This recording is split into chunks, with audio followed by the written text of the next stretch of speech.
সবাই মিলে প্ল্যান করলো যে আসলে কলমাকান্দা যাবে। আমাকে যদি আগের দিন রাতে তার কয়েকদিন আগে বলছিল, পরে আমি বলছি কলমাকান্দা সুন্দর, কিন্তু আসলে কলমাকান্দা দূর থেকেই সুন্দর, কাছে গেলে আর বোঝা যায় না। যাই হোক, আমরা রওনা দিলাম সবাই মিলে, সব ফ্রেন্ডরা মিলে রওনা দিলাম।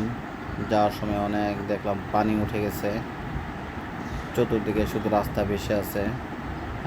আমরা জহিরুল ভিডিও করতেছে, সে কি করবে না করবে বুঝে উঠতে পারতেছে না, সে একটু পরপর শুধু ভিডিও করে। ঠিক আছে, তো আমরা দুই পাশে দেখলাম প্রচুর পানি, এক একজন ঘুমাইতেছে। রাতে অনেক রওনা দেওয়া হয়েছে, ভোরবেলায় তারা ঘুমোতে করতেছে। যে দেখেন চতুর্দিকে শুধু পানি আর পানি, পানি থই থই থই থই করতেছে।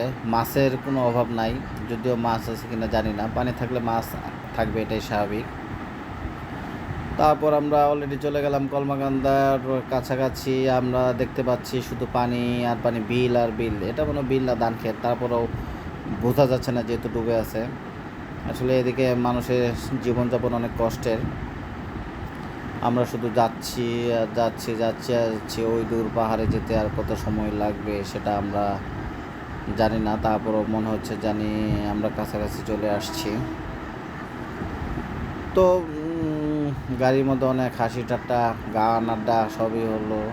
এই যে আমরা কাছে চলে আসছি, দেখে বোঝা যাচ্ছে। ওই যে দেখেন, আপনারা দেখতে পারতেছেন কি না জানি না, তবে ওই যে দেখেন বাম পাশ দিয়ে দেখা যাচ্ছে যে পাহাড়ের কাছাকাছি চলে আসছি। ছুঁই ছুঁই অবস্থা, আমাদের পাহাড় ছুঁই ছুঁই অবস্থা। তো আমরা এটা হচ্ছে সরকারি ঘর, পাহাড়ের কাছে সুন্দর, সবুজে মাঝে এক টুকরো লাল মনে হচ্ছে। সরকার থেকে এই ঘরগুলা করে দিছে, মনে হয় মেবি যাদের ঘর নাই তাদেরকে না হয় মুক্তিযোদ্ধা। তো আমরা খাওয়ার পালা হলো, আমরা কলমাকান্দা এসে আমরা একটা হোটেলে খাইলাম। এরা প্যাকেজ সিস্টেম খাওয়া নেই, তবে আপনারা দামাদামি করে নেবেন খাওয়ার সময়, গিয়ে হুট করে বসে নেবেন, তাহলে প্যাকেজটাকে সব ধরে দেবে আপনাদেরকে। ঠিক আছে, তারপর খাওয়া শেষ করে আমরা আবার ছুটলাম। ছোটার পর আমরা যাচ্ছি, হ্যাঁ আমরা অলরেডি চলে এসেছি ওই কাঙ্ক্ষিত অবস্থানে আমাদের। আমরা গাড়ি ড্রাইভার বললে যেখানে যাবে না, অথচ হিউজ পরিমাণ গাড়ি আসে। ড্রাইভারটা ফাউল আলাপ করলো, আমরা বুঝতে পারি না। যাই হোক, আমরা অটোতে চলে আসলাম 10 মিনিটের পর, হাইটে আসা যা 5 মিনিটের পর, তারপর আমরা নিয়ে আসলাম না গাড়িটা।